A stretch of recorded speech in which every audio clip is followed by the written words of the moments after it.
My name is Jana Bounds. I'm a reporter here with Springfield Business Journal. I'm here with Jan Henderson, who is a certified graphologist. Tell us about how you got involved in this. I like to understand people. I like to know people, and I was looking through some information many years ago, back before 1994, and a lady that lived in Branson, Martha Brown, became my mentor. She had a simple test and she was teaching at Drury, some classes and things, and so I did a graphology sample of my writing for her, and I was fascinated and hooked from that moment on. So I just followed through her and took courses, and over a 4-year period of time became certified. It's a 4-year process for certification? For me, that's a very fast process. I worked 40 hours a week for 4 years solid, just studying graphology on top of my own life on the side of that. So it is a very intense studying program. You're training your eyes is what you're doing. So that's how I learned it. I like to delve into people, and graphology was a way of learning about an individual to use as a tool for more knowledge about them without them recognizing it. Wow. You said there are 4 things you can't tell Yes. about someone through their handwriting. You cannot tell whether they're left or right-handed, contrary to most people's thoughts when somebody slants a certain way, because you can turn the page to make the writing slant differently. So you cannot tell the handedness or the sex. A lot of people think that something may look feminine to them or not, but that's not the case if you're looking. You cannot tell the age either, even though some writing may appear to have tremors in it to maybe indicate that it's an older person, but that also tremors can be shown through drugs or alcohol or other situations, traumas. And then you cannot tell the education, and that's because a lot of people don't work at their working IQ. You can also find their IQ, and a lot of people that are highly educated aren't necessarily functioning in that realm all the time. And then those that may not have the educational process, they're streetwise. They know a great deal, about life and in general. So those are the things that you need to verify first. Who typically hires you? What is the scope of what you do? I'm hired by law firms. I'm hired by private individuals that the cases go to a law firm.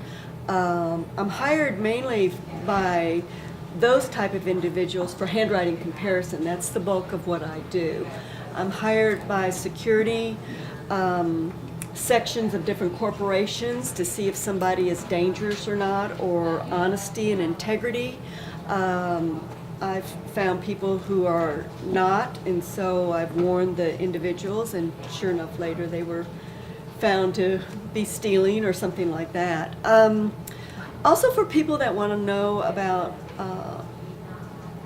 people in their life that have passed away. They've got material and they'd like to know about that individual, who they were. It kind of identifies with them. It brings back memories possibly, or just to know something more about a dear one.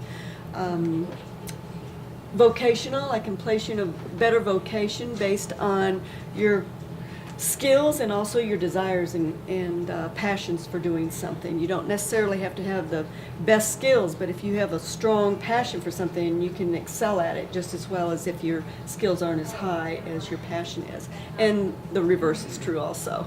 So vocational and personnel departments to see whether somebody is valuable to be hired. Hi, I'm Mary Ellen Phelan, and I haven't seen what she's going to say about my handwriting yet, but I guess I'm going to learn a lot about who I am. So, here we go. Also likes space around themselves, has a very analytical mind, quick thinker, fabulous imagination, has continuity of thought. There is some slight things that they're feeling mentally pressured at the time of this writing. Always. They occasionally use their intuitive skills, but not often, as much as they could. They like to tie things up. They're very persistent, this individual. Her name is Mary Ellen. And others call me she stubborn. likes to get to the point. She has an eclectic way of thinking, especially through her imagination. She pulls in the physical realm along with the theoretical realm, and she's able to apply it to her everyday living. So,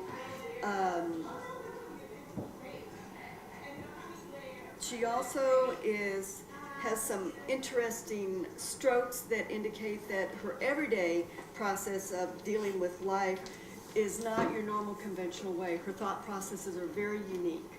So that gives her what I call a great way of standing out amongst a crowd that thinks in a conventional form. There are Well, she thinks it's positive. things about her. She's sensitive in ways of picking up nuances. And that's interesting to know that she's capable of doing that. So she likes to be a leader, but she can follow well. She can follow directions very well. And that's Mary Ellen. I guess that's all good. Some of the things that she just shared with me, I guess I knew, but she actually thought they were positives. And other people haven't always thought my, quote, persistence was a positive, but I think I like what I heard. So that was interesting. So would you say that she nailed you? Like that is very close to who you perceive yourself as? Well, other tests have shown me that I am very creative but very analytical, and so I pair the two. I use my imagination and then use numbers and other data to support before I move forward. So I would say, based on what other people have told me about myself and what StrengthsFinder and Disc Profile and Myers-Briggs have told me, that I'd say she did a pretty good job of somehow, from my pen strokes, figuring out who I am.